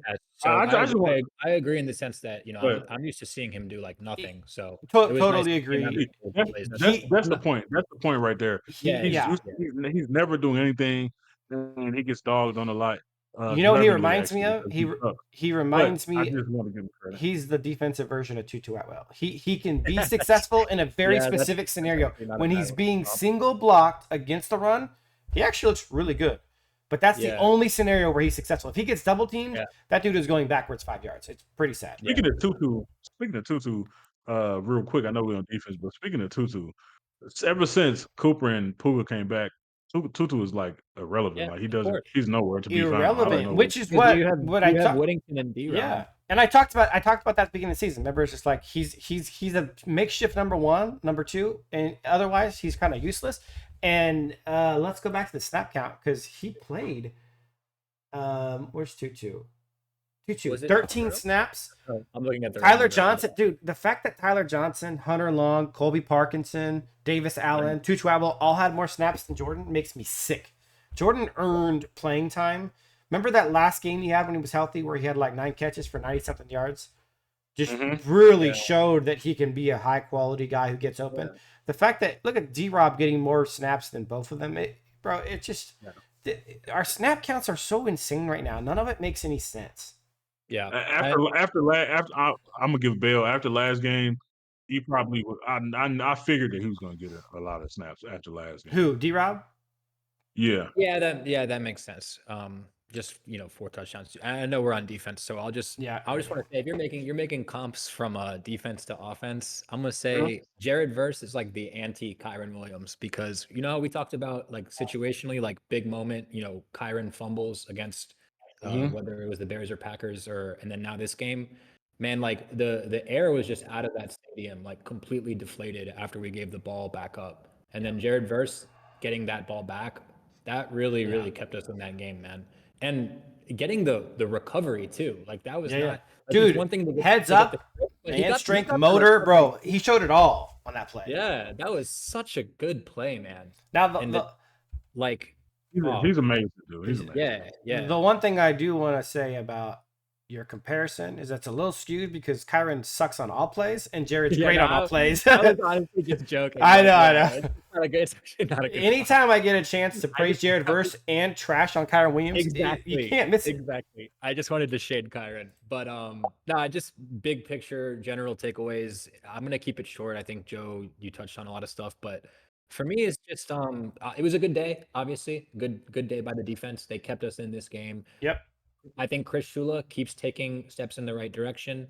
What I really liked was the run defense specifically. Yeah. Now I think you might have been shaking your head, Ethan. Yeah. I do want to say Michael Hoyt should never be in bump and run against a fast wide receiver. That makes no sense. But other than that, there was a lot of things I liked. Holding Achane to Sure. I think he was in the 3 yards per something in that 3 point something yards per carry is very good. The back end, I'm like, because I agree with you guys. When I watched the game back, I saw a lot of open receivers. So I'm almost like a little bit careful about how much praise I want to give the defense because I think both things are true where it's like, yes, they played well, period, point blank. But I think if Miami was really on it, they could have taken a lot more advantage of our secondary, and we might be saying something different today. So I'm kind of like, but overall, obviously, it was a good day for them. I'm not gonna say it was an amazing day for those reasons, but it was a good day. I told you I'm going. I was just saying. I told you guys I'm going scorched earth. So when you say that, I actually agree with your point 100%. In the fact that the front seven looks great, the back end actually looked pretty awful on second rewatch, and a lot of that was coaching decisions. We had stupid stuff like Kobe Durant, who we talked about last week. Should be playing slot corner only, shouldn't be on the outside. Well, today he played a lot of deep zone, which is like, what is Kobe Durant doing deep zone? Maybe just because that's what they present with, the speed they have on the outside. But either way, Kinchin's just had the best game of his entire life, and then like gets a pretty significant he did not really. He got a small reduction in snaps, but he played a lot less deep zone than he had been playing. Like. And Kobe Durant just doesn't belong there at all. They say keep it simple, stupid. Like we tried to overcomplicate the defense by we're gonna put Michael Hoyt out there on Jaden Waddle. We're gonna put him on Tyreek Hill. We're gonna put him on. Keep it simple, stupid. He's 300 pounds. Don't put him on a guy who can scorch him, right? Kobe Durant is best around the line of scrimmage, guarding slot guys and tight ends. Don't put him deep zone. Keep it simple, stupid. Cameron Curl played a lot of deep zone too. Keep it simple, Yeah. stupid. He's good at the We line of need John scrimmage. Johnson back. We need John When Johnson back. when it came to the secondary, we did a lot schematically. The Shula point, we did a lot of stupid stuff. Like we were trying to get cute. We're like, oh, they'll never expect if we send Kobe Durant from his normal spot in the slot and we make him go all the way back to this deep zone. Well, no one expects that because it's dumb and it shouldn't be getting done in a game, right? And what ended up happening on one of those plays? Jalen Waddle ended up in wide open on a 3rd and 13 on the first drive of the game that gave them the touchdown. That was one of the plays. We dissected that huge play. You probably all remember it. 3rd and 13. Jalen Waddle doesn't have a defender within 10 yards. That was all Kobe Durant. Kobe Durant had the deep zone on that side, and instead of getting his man, which was Jalen Waddle, he actually went to the middle to double team Tyreek Hill, who was already being well covered by Quentin Lake. It was just ridiculous. And so we gave up a lot of third downs. That was a big. Shula's, some of the blitz schemes, nice. The run stopping schemes, what he's done with Spates has been beautiful. Spates hitting gaps, hitting the seams. When I say seams, I don't mean literal seams. I mean the way that Spates kind of like shuffles his feet until he sees a seam, a hole to attack, and attacks. Like, the coaching on Spates has been great, bro. His play against the run is inspiring. He hits hard. Guys aren't shoving him backwards for 8 yards like they are with Troy Reader and Christian Roseboom. So it is a mixed bag with Shula. The front seven minus the insane.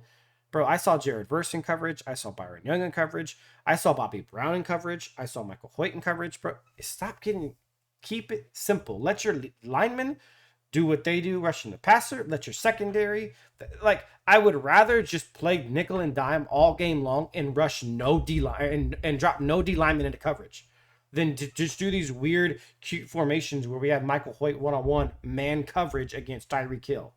Like, hurting my head, bro. It doesn't make any sense. Yeah, you're right, man. I'm with y'all on it. It was so many just awful plays, specifically by the secondary. I wouldn't say it was so many, but it was a good chunk, especially in like big moments. It was awful plays by the Yep. secondary. You talked about the Kobe Durant one. Omar had a couple misses here and there, but I think all in all he had a great game. But I do want to talk about the run game. I know we spoke about it here and there with Great. bits and pieces of it.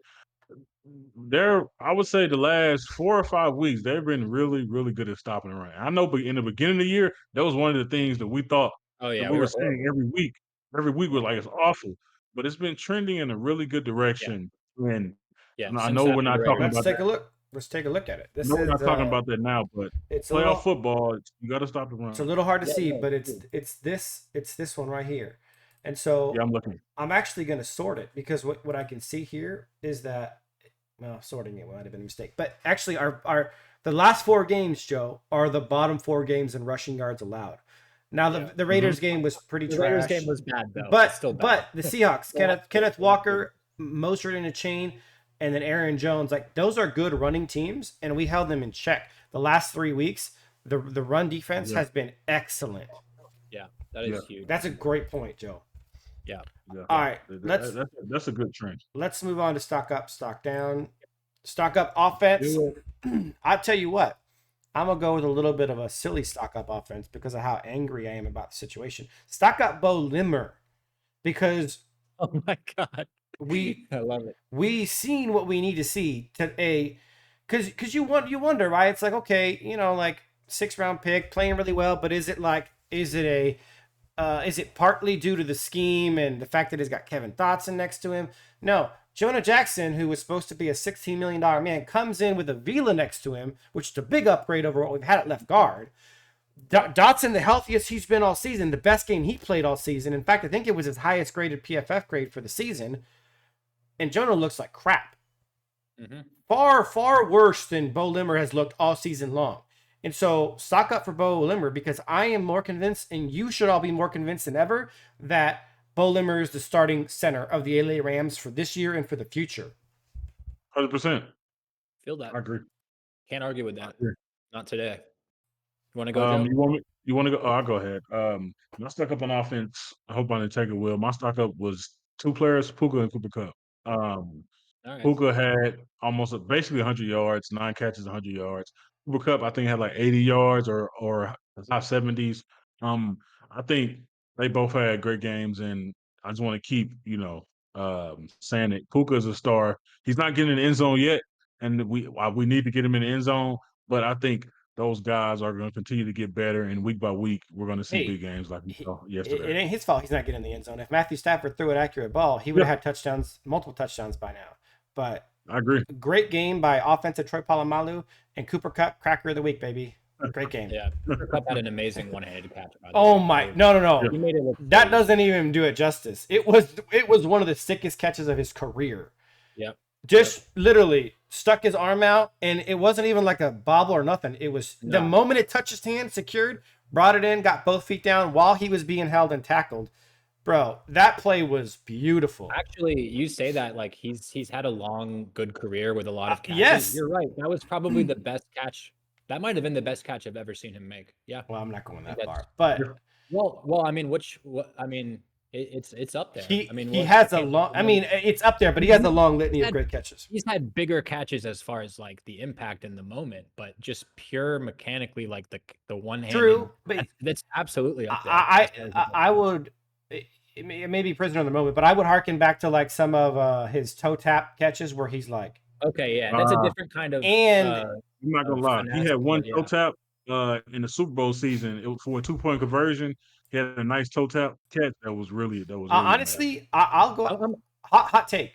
Cooper Kupp is top 3 in the NFL at toe tap sideline catches. Oh, that's not a hot take. I completely agree. I agree. And his feet is always there. He always gets. I'm gonna give you a throwback that was probably one of the best throws and catches we've seen Rams quarterbacks and catches and receivers ever make in the history of the Rams, and that is throwback to my boy Jared Goff against the Minnesota Vikings. The throw in the corner of the end zone over 2 defenders. That was amazing. I remember that was a phenomenal throw and a phenomenal catch. That combination in that play was unreal. Yeah, I'm gonna stand by it. I think it's one of the best catches I've ever seen. 100%. Anyway, so I'll go with mine. Well, guys, this one was tough for me. Cooper Kupp and Puka Nacua obviously played very well, but I can't say stock up because my stock's already very high on them. Running backs aren't going to get it. Tight ends all suck. Colby Parkinson has effectively been benched. Yep. Davis Allen's not good either. Matthew Stafford didn't play well. Sorry, this is a long-winded way of me saying that I have nobody. All right? No one deserves it.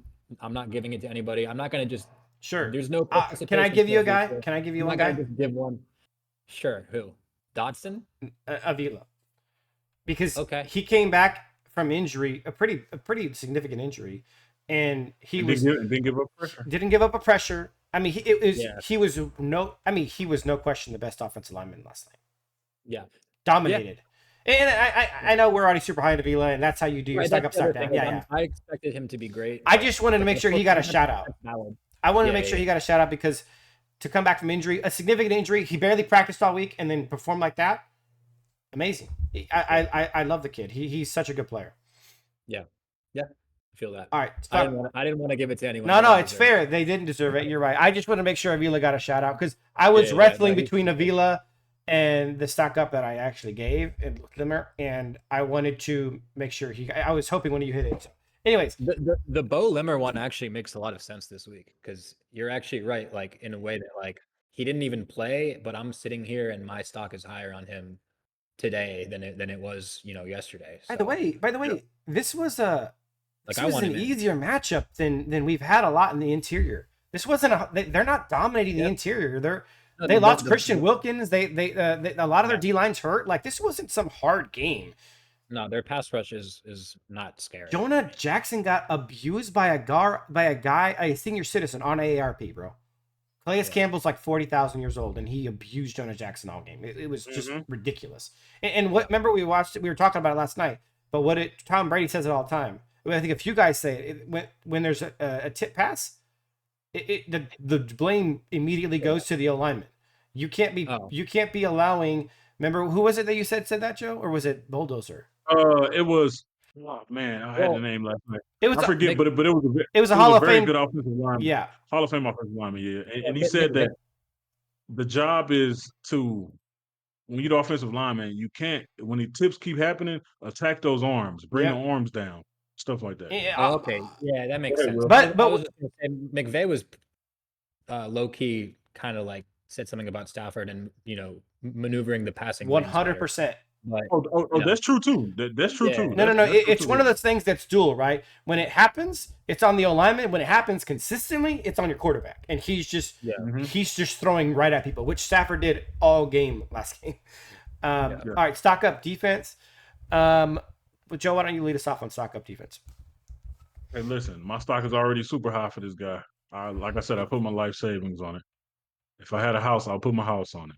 But now I'm gonna put my mama house on it. I'm gonna put my grandma house on it. I'm gonna put my auntie house on it. I'm gonna put my great aunt house on it. My stock up is Jared Verse, and I'm gonna put everything I could possibly put on that stock because it's going to the moon. It's gonna be like the GameStop stock that was 3-4 years ago. This stock is going to the moon, man. Jared Verse is my stock up. He's a superstar. Go ahead.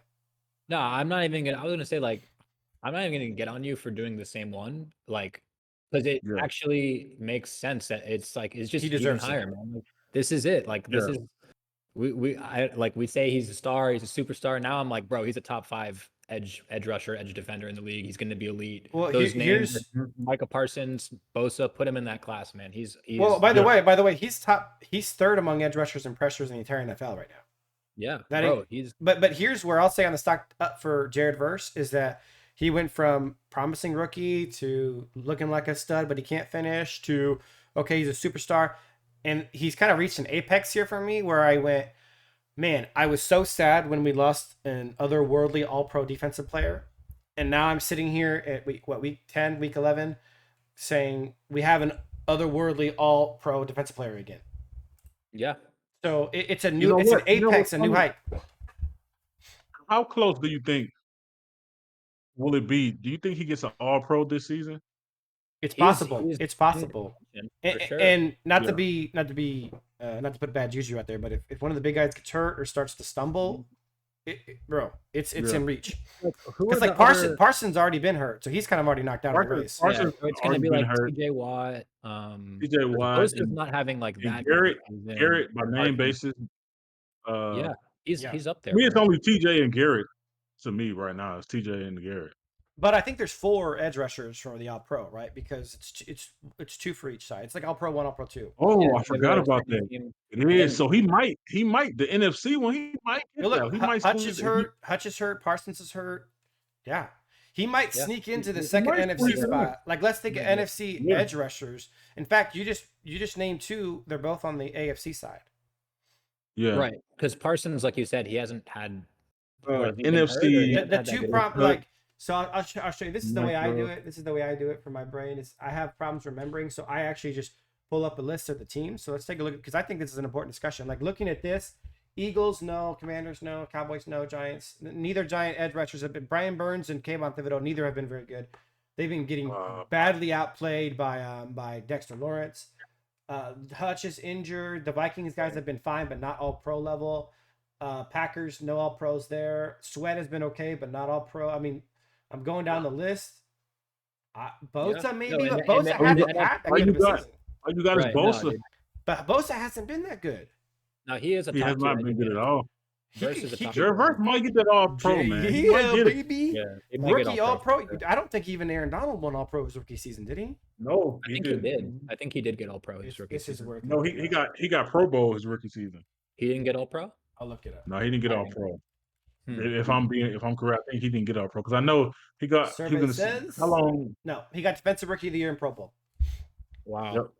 Well, he got snubbed then. Well, there was some. It was bad. They weren't better than Aaron Donald. Well, it was a rookie season. That year, you're talking about guys like Geno Smith and some really talented. Yeah, Fletcher Cox. Fletcher Cox. I mean, he won it like 7 or 8 years in a row. So he. Yeah. He got plenty of trophies. His trophy room is. He don't have a trophy shelf. He don't have a trophy bookshelf. He got a whole freaking room devoted to his trophies. Mm-hmm. All right, so stock up. You said Jared Verse. Will, where are you at? I had Kobe Turner, man. Kobe Turner played very, very, very well in this best game of the season, in my opinion. Yeah. I'm not even gonna say much more. Like if you watch the game, Kobe Turner balled out.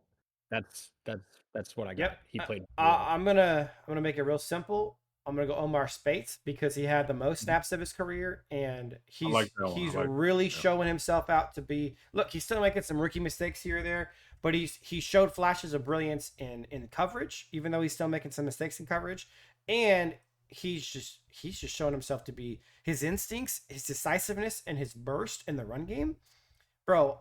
Watching Michael Hoyt and Christian Roseboom get washed out by Tyreek Hill and Jonnu Smith and wide receivers and tight ends, and watching Omar Spates duck under the block of an actual starting offensive lineman and nail a running back in a gap is literally a work of art, bro. It's a work of art, and I'm getting higher and higher on this kid. I went from promising undrafted guy to like I think he could be a starting inside linebacker for the future. I'm Yeah. being maybe not the maybe you don't want him to be like inside linebacker number one, but inside linebacker number two, bro, give it to me. Yeah, especially if we're gonna keep that strategy of, like, not really investing a lot in the position, I Yeah. definitely think he could be the starter for us, Yep. All f right. like, in the long term. Yeah, Sure. definitely. All right. Let's move on to stock down. Stock down offense. I'm going to do repeat one of the stock downs that I had in the past, and that is Sean McVay, Hall of Fame coach, Matthew Stafford, Hall of Fame quarterback, Kyron Williams, all pro running back. In games when you need them, in moments when you need them, in situations where you need some consistency, somebody to keep you steady, all three have been faltering on the opposite side of the ball. They've been Yep. bad play I agree. calls, terrible throws, terrible decisions, fumbles, terrible runs.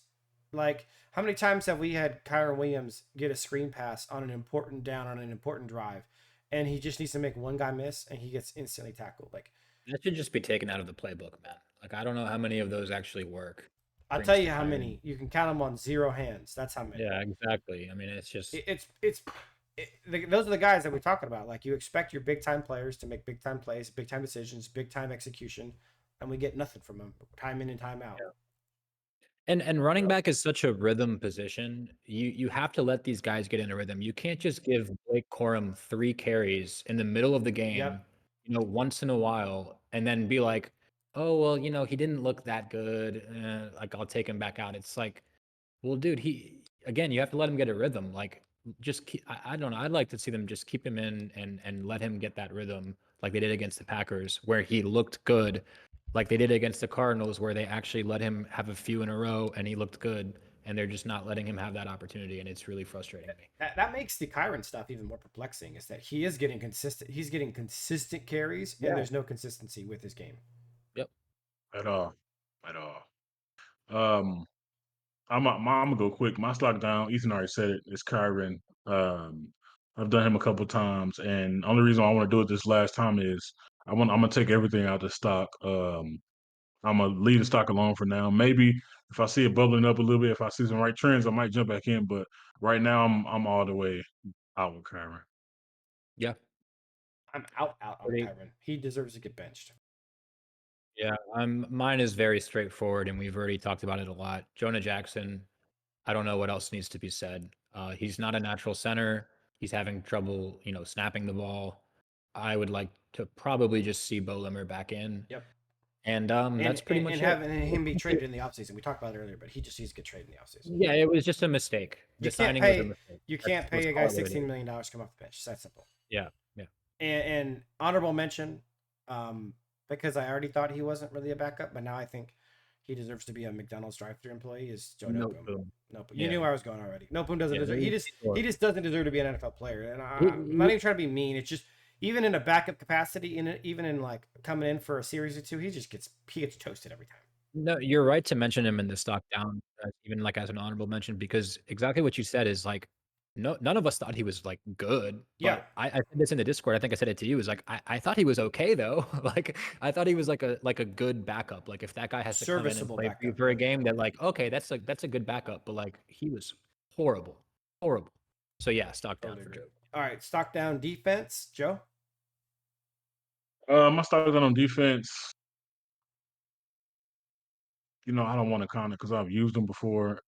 Because it's Kobe Durant, and one of the reason why it's Kobe Durant is because he's been getting cooked in a lot of big plays. We talked about that Jaden Waddle play last week. Jackson Smith and Jigba beat him a lot. in the end zone. He beat him on a 1 4th down throw towards the sideline. And I like Kobe, like we always talk about. He's very good in the slot, and I think he could be on this team in the future. But I'm gonna take some money out of him. I'm gonna go stock down Kobe Durant. Yeah, I think they just have to use him better, man. I Like agree. and I'm not even disagreeing with him as a stock down. I think that's totally valid, but I think two things are true where it's like that's true, but then also the coaching staff, I'm not it kind of reminds me of like Taylor Rapp where it's like, yeah, I don't think he's actually very good, but you're also putting him in not a good position and it's compounding the Mhm. problem. Totally. So, um, I'll go. This was a tough week for me.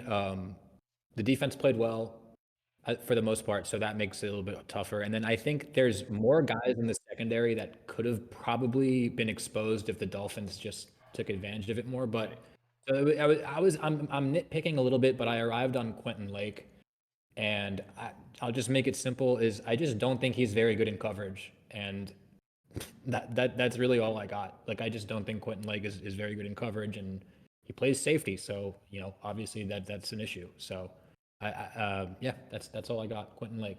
All right, my stock down on defense is going to be Michael Hoyt, and I'll tell you why. Because It's not his fault, bro.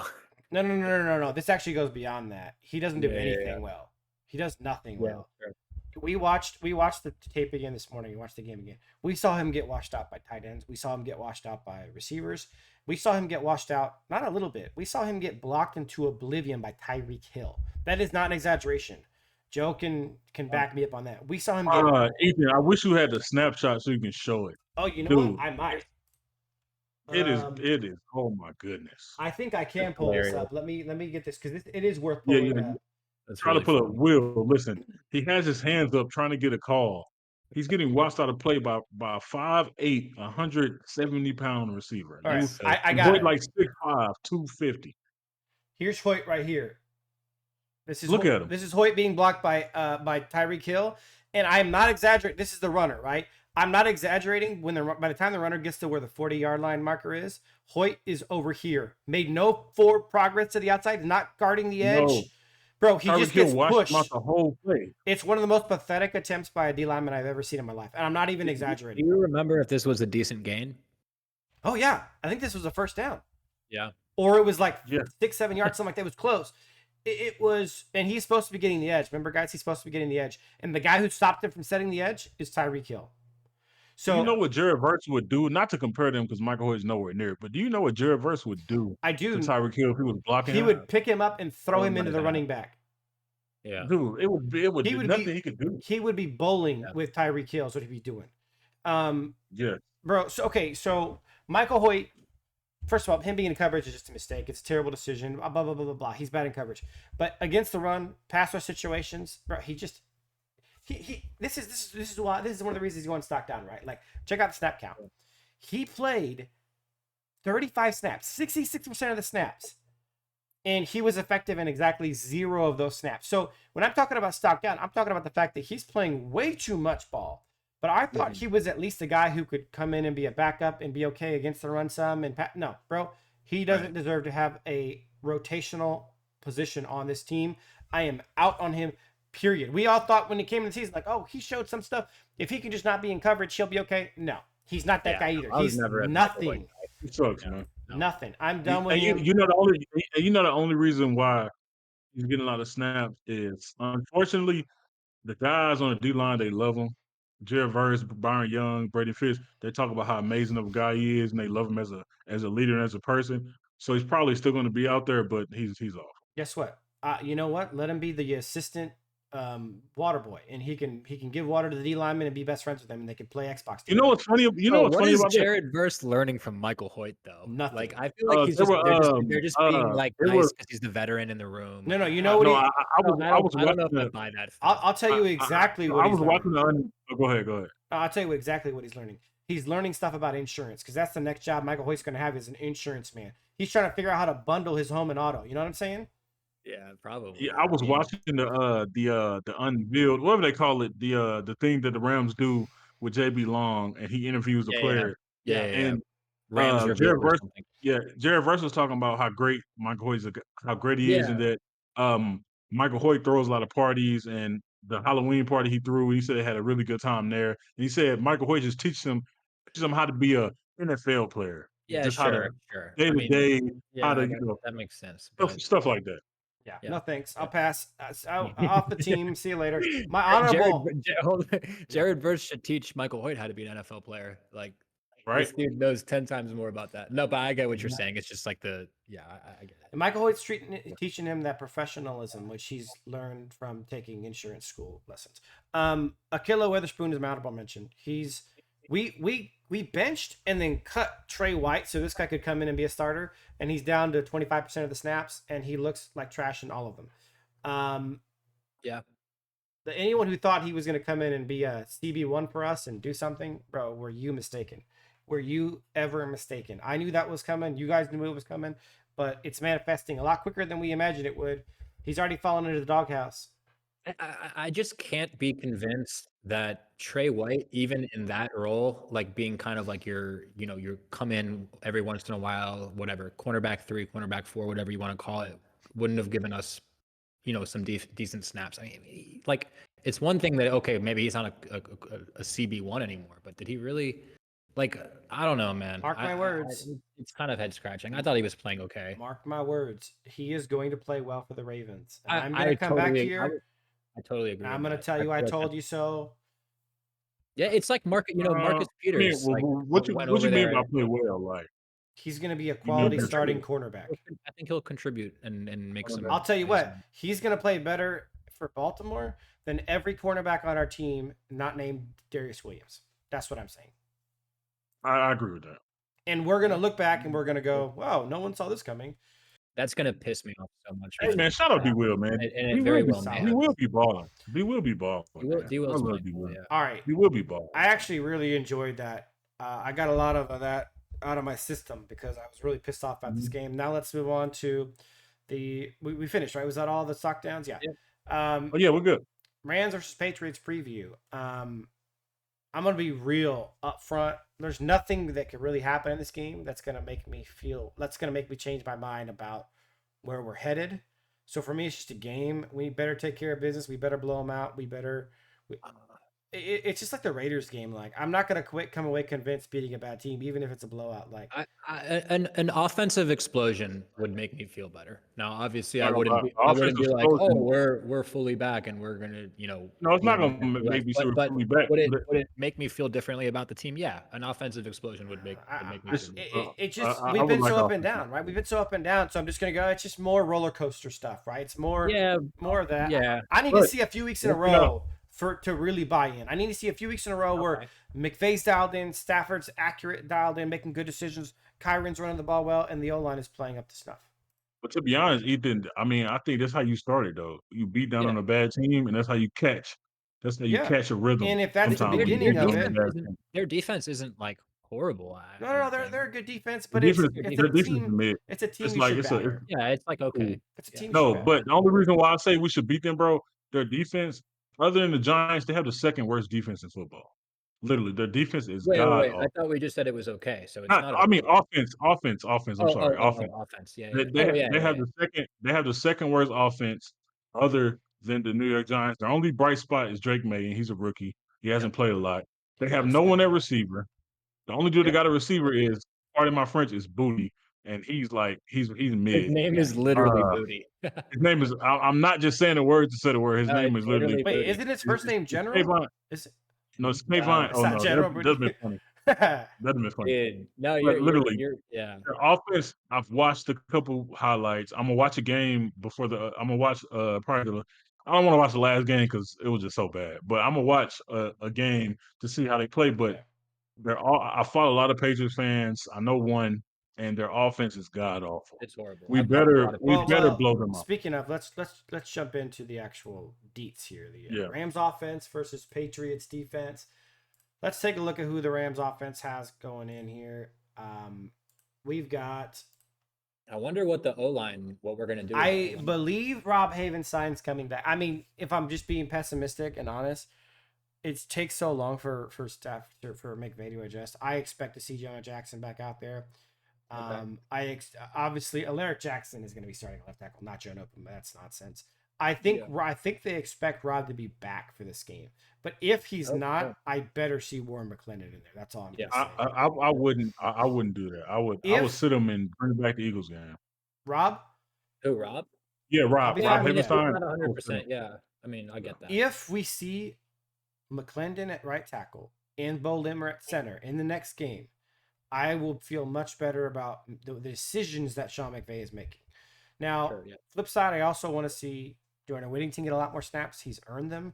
And I would like to see Blake Corbin get a lot more snaps. He's earned them. But I'm not holding my breath for any of that to happen because we seem to just be hitting our head against the wall this season with those personnel rotational decisions.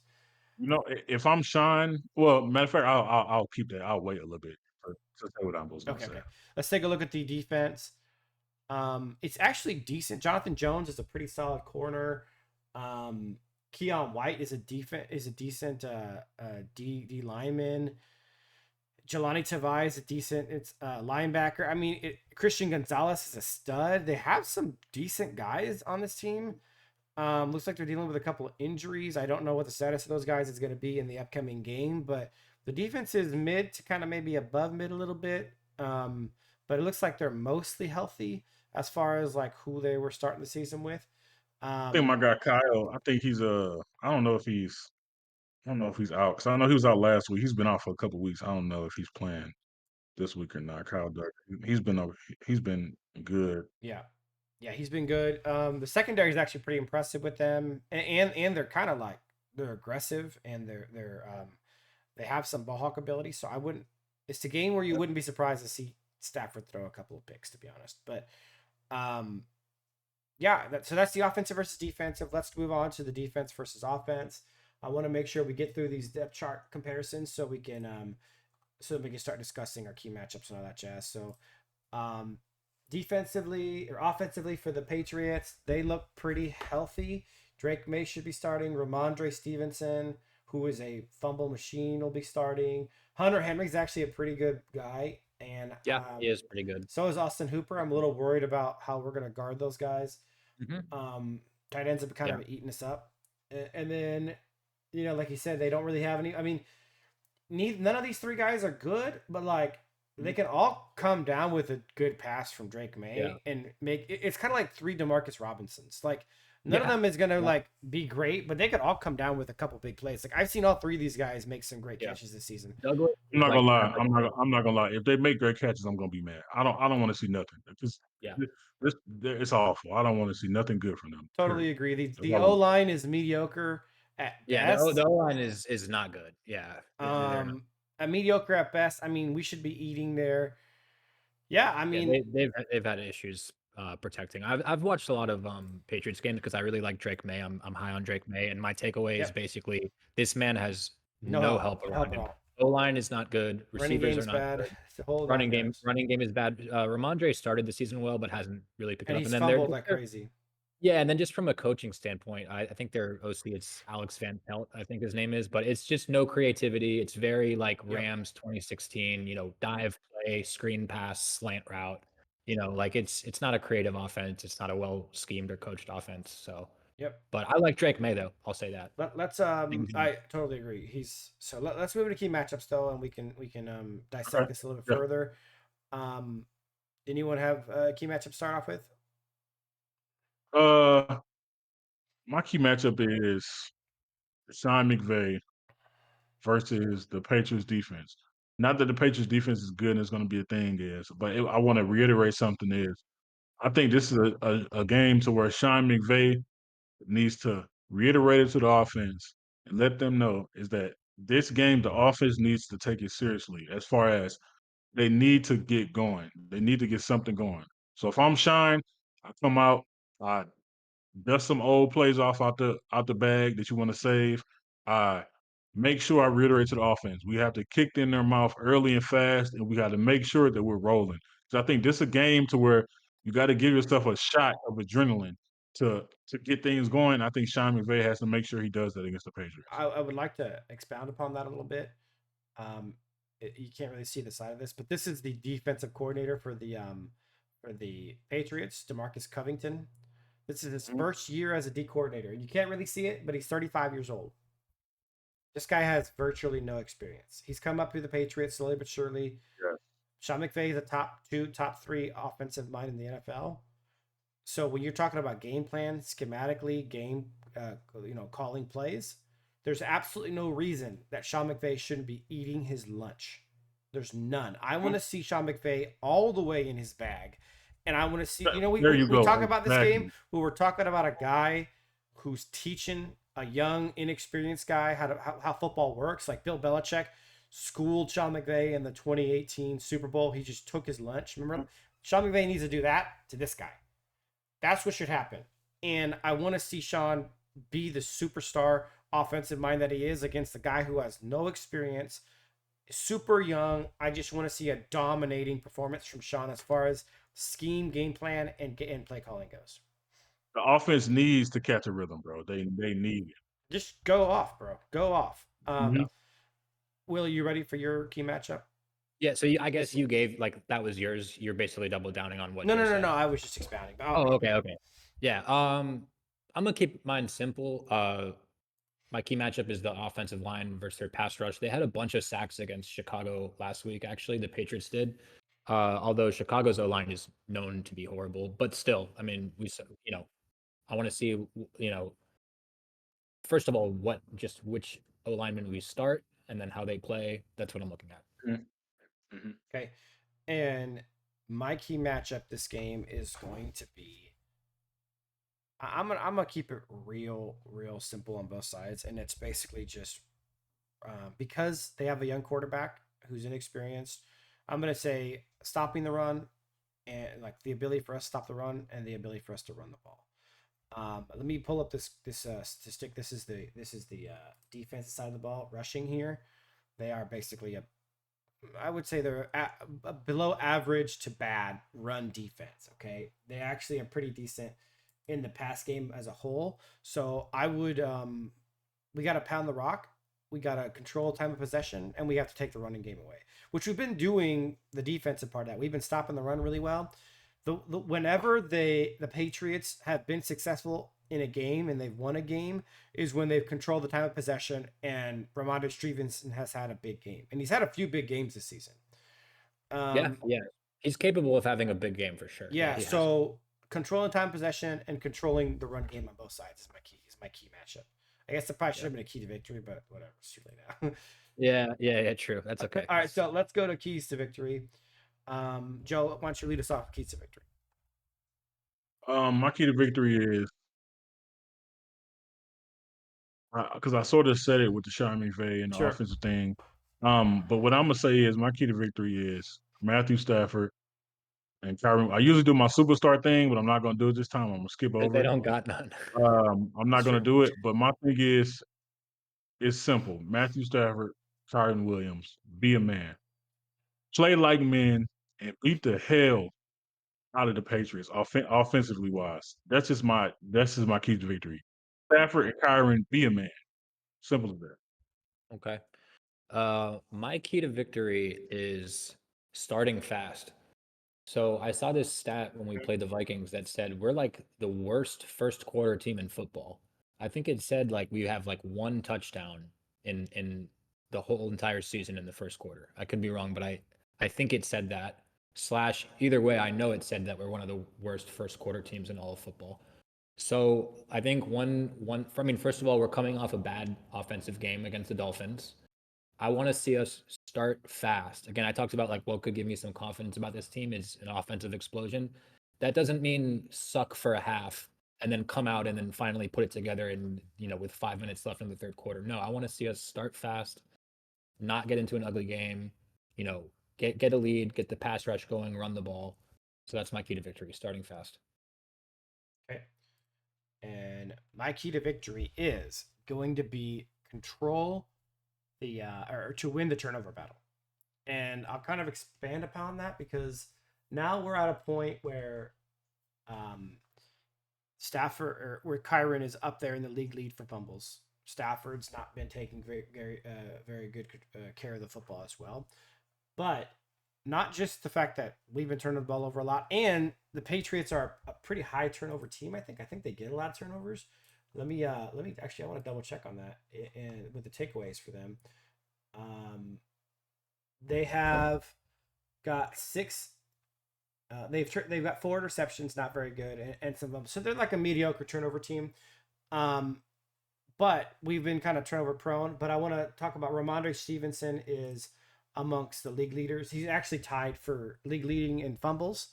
You see, he's the second running back here. I kind of highlighted for you guys. He's tied amongst the league leaders of running backs for fumbles. So he will turn the ball over. And Drake May has had some interceptions, and a lot of them aren't his fault. They're like tip balls and bad efforts on the receivers and stuff like that. But he has thrown some picks, so they are prone to turning the ball over.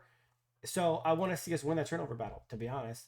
And yeah, we need to. We need to win. Like, we've been struggling in the turnover battle. We've been it's been. I mean, it's just a kind of classic mantra. Whoever wins the turnover battle wins the game, right? And so against a team that's got a brand new head coach, brand new DC, brand new everything, with an experienced guy like Sean McVay and our coaching staff, I want to dominate. I want to dominate this game, but the turnover battle, I think, is the key to victory. I agree. All right, let's move to predictions. Joe, you want to lead us off on the predictions? Yeah. So the Patriots are averaging 16 points a game. Looking at it now, they've only scored more than 20 points. They've only scored more than 20 points 2 times this season. Hmm. So I want to see a blowout. When I say blowout, my prediction is I want to see 30s for the Rams. I would say 34-10. The Rams win. Wow. Okay. All right. Yeah. I'll go next. I have never predicted a blowout this whole season, even games like, I have multiple Cardinals, times. yeah, Cardinals, Bears, Dolphins. Even though I picked us to win in all 3 of those games, I've never picked a blowout. And this is the game where I'm going to kind of I'm going to give it a double-digit win. I'm going to say 27-17. We get the win. 27-17. All right. I am going to continue with my scorched earth, and I am going to say that we win, but we win 27-24. Wow. Okay. Well, Interesting. if we barely squeak out a win, that is awful. Yeah. Yeah. That is Agreed. awful. That is awful. All right, guys. That is it for this episode. We appreciate you guys That's how we're watching. going to end it. Yeah. Well, that's the state we're in. Right now. Yeah, that would be awful. Ethan, you want to tell them about the mid-season? Oh yeah, video? guys. We're gonna be putting out another video on Thursday evening. Expect that it's gonna be the mid-season awards for the Rams. We'll cover all the regular, end of season awards for our team in particular. So please be on the lookout for that and enjoy that video. But guys, thanks for watching. Please appreciate any likes, subscribe, comments. Always makes our day to see some comments on these videos. But appreciate it, guys, and we'll see you guys next episode. See you guys. Thanks, guys. Have a good one.